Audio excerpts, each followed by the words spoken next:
C'est quoi? Quoi? C'est quoi? Quoi? Bah le meilleur ordinateur de tous les temps, je l'avais quand j'étais môme. C'était l'Amiga. Ouais, quand j'étais minot.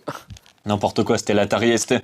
Ah non, c'était l'Amiga. Avec l'Amiga, tu pouvais faire des dessins, faire de la musique. Mais non, c'était nul. Avec l'Atari ST, même le pointeur de la souris, c'était une petite abeille. Ah ouais? Eh ben moi, il y avait des disquettes dans l'Amiga. Objection! Le duel Atari-Amiga a été l'un des combats emblématiques de l'histoire du jeu vidéo, un peu comme Sega et Nintendo. Pourtant, ce que peu de gens savent, c'est que l'Amiga devait originellement être un Atari, l'Atari 1850 XL, tandis que l'Atari ST devait originellement être le successeur du Commodore 64. En 1982, Jay Miner, un ingénieur travaillant à l'époque pour Atari, a un projet de nouvelle machine basée sur un processeur 68000 de Motorola. Mais le marketing de la société préfère continuer à exploiter les modèles d'Atari 400 et 800. Jay Miner décide donc de quitter Atari pour monter sa propre société, qui porte tout d'abord le nom de iToro, bientôt renommé Amiga Corporation.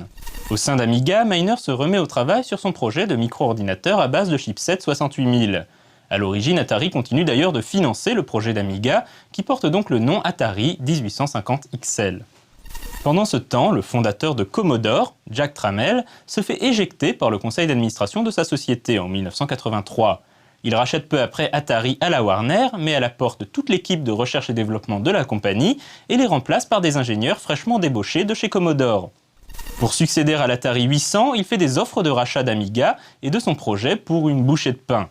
Jay Miner refuse et trouvera un partenaire inattendu, Commodore.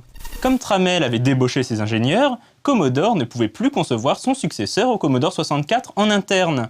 Racheter Amiga et son projet déjà bien avancé était donc le meilleur choix possible. Cela ne manqua pas d'enrager Tramiel qui demanda à son équipe de créer en quelques mois seulement une machine capable de concurrencer l'Amiga, ce sera l'Atari ST.